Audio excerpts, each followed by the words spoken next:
Nous sommes venus écouter, apprendre. Et comme on dit dans notre profession, le journaliste, ce n'est pas celui qui sait tout, mais c'est celui qui sait comment faire pour savoir où tout se trouve. Et l'ANSD nous a donné aujourd'hui l'occasion d'avoir une meilleure compréhension du travail qu'elle fait pour mieux interpréter ou mieux comprendre les statistiques. C'est important, c'est un domaine technique, le directeur général l'a dit, et je pense qu'au sortir de cette rencontre, nous serons mieux outillés pour mieux comprendre. Et quand nous comprenons, naturellement, nous allons donner la bonne information au public et un public qui sera davantage mieux outillé pour mieux comprendre les missions de l'ANSD. Il l'a dit tout à l'heure, ce n'est pas évident de faire parler aux gens. Il y a toujours des réticences liées à des considérations culturelles, ce qui fait que souvent, les gens sont réticents. Mais quand vous impliquez la presse, naturellement, vous pouvez obtenir ce que vous voulez. Et je pense qu'aujourd'hui, cet atelier est bien accueilli par nous-mêmes, qui sommes les professionnels des médias. Je voudrais d'abord remercier nos partenaires, le monde de la presse, qui a bien voulu répondre à notre invitation de ce jour, qui est une première d'une série de rencontres que nous souhaitons organiser avec nos différents partenaires. Des rencontres de vulgarisation, de partage sur nos méthodes, sur nos pratiques, afin que l'information statistique qui est produite puisse être divulguée au mieux et vulgarisée au mieux auprès des populations et de l'ensemble des acteurs de la vie économique et sociale. Donc, merci au monde de la presse pour avoir répondu massivement et également accepté d'interagir avec nous à travers des questions très pertinentes qui portent sur nos méthodes de travail, mais également notre outil de travail. Après votre travail, qu'est-ce que cela vous fait d'entendre un journaliste analyser mal les chiffres de l'ANSD? Pour tout travailleur, ce n'est pas agréable de constater que son produit n'est pas exploité de la meilleure des manières, mais nous comprenons que aussi c'est un sujet qui n'est pas toujours facile et ça nous incite certainement aussi à avoir une démarche pédagogique, à aller vers les acteurs, et c'est le cas aujourd'hui, afin de discuter et de recevoir aussi des feedbacks, parce que ce que nous faisons n'est pas toujours parfait, afin de nous permettre de nous améliorer, mais d'interagir avec eux également afin de mieux les outiller. Et cet exercice que nous faisons aujourd'hui, nous l'espérons, est une première, mais d'une longue série, Inch'Allah.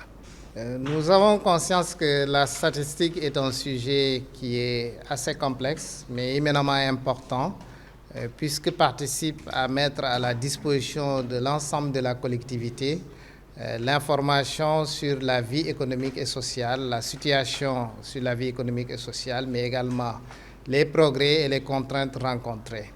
Et à cet effet, il est important que les acteurs que constitue la presse, qui ont pour mission d'informer, de diffuser, de vulgariser nos produits, puissent être au même niveau d'information que nous et qu'ils puissent comprendre au mieux les outils que nous déployons pour pouvoir produire cette information, les méthodes, mais également les concepts et principes qui sont derrière.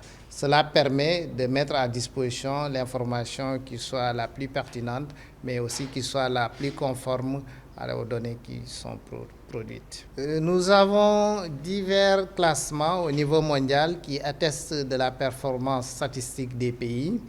Le plus en vue est ce qu'on appelle l'indice de performance statistique des systèmes statistiques nationaux qui est produit chaque année par la Banque mondiale. Et cet indice confère au Sénégal, pas seulement à l'ANSD, quand bien même que c'est l'ANSD qui assure la coordination du système statistique national, donc une position de 4e place au niveau africain, derrière l'Afrique du Sud qui est la première économie du continent, derrière l'Égypte et derrière également l'île Maurice. Et cet indice de performance statistique porte sur différents domaines qui sont relatifs à la diversité de la production, mais également comme on pourrait citer au titre de ces domaines, la qualité des sources de données qui sont utilisées, le dispositif ou l'infrastructure mise en place par le pays, l'infrastructure matérielle comme immatérielle. Je veux parler de la gouvernance, je veux parler de la réglementation, mais je veux parler également de la qualité des ressources humaines qui sont déployées pour produire l'information statistique. Donc cet indicateur produit annuellement quand même nous confère une position assez correcte, plus qu'acceptable, mais nous révèle aussi que nous avons des défis à relever, notamment en termes de couverture statistique. Il y a des niveaux sectoriels, des productions qui doivent être améliorées, aussi bien en termes de qualité, mais aussi en termes de diversité. Et ce positionnement nous incite à continuer à travailler et à redoubler d'efforts afin de renforcer la position du Sénégal. Vous savez, pour une question relative à un recensement, ce n'est pas propre au Sénégal. C'est dans tous les pays du monde. Ça suscite généralement beaucoup de passion et beaucoup d'engagement, mais c'est toujours une bonne chose lorsque c'est bien canalisé. Un recensement, on constate assez souvent l'aboutissement, c'est-à-dire la période de dénombrement. Mais avant cela, il y a 2 années au minimum de préparation. Nous faisons ce qu'on appelle une cartographie censitaire qui nous permet de mettre sur carte l'ensemble des domiciles du Sénégal et l'ensemble des infrastructures et toutes les rues. Et pour chaque domicile, nous avons une idée de qui y habite. Et c'est cet exercice qui nous permet de nous rendre compte à la fin de l'opération. Et ça, nous le faisons sur une année entière avant la date du recensement. Et à la fin, c'est cet exercice qui nous permet de voir effectivement si on a bien dénombré ou bien si on a pu faire des erreurs et de voir comment les corriger. Et également, dans cette interaction, pour élaborer le questionnaire, nous invitons des spécialistes de divers domaines. Et c'est le cas avec les ethnolinguistiques, comme vous dites. Nous avons travaillé avec des experts de l'IFAN et également aussi avec d'autres experts qui sont reconnus dans leur métier. Et pour chaque spécificité, nous avons eu à travailler avec les experts du domaine. Nous avons organisé 3 réunions de préparation avec les acteurs sur le questionnaire, réunions à travers lesquelles nous avons eu des feedbacks, des allers-retours, vraiment un exercice interactif qui nous a permis de stabiliser. Toutefois, on a constaté qu'il y a eu quelques remarques et observations, mais c'est des choses qui peuvent se comprendre et que nous avons pu, je le pense, gérer de sorte à avoir un recensement qui a été plus que correct et qui nous a valu des résultats très satisfaisants. Et nous tirons les enseignements des contraintes vécues en 2023 et en perspective pour le prochain recensement, nous espérons que ce sera encore davantage amélioré. Aujourd'hui, dans la composition du système statistique national et dans son organisation, l'ANSD coordonne ce qu'on appelle le comité technique des programmes statistiques qui regroupe 28 sous-comités, donc avec près de 150 structures productrices de données.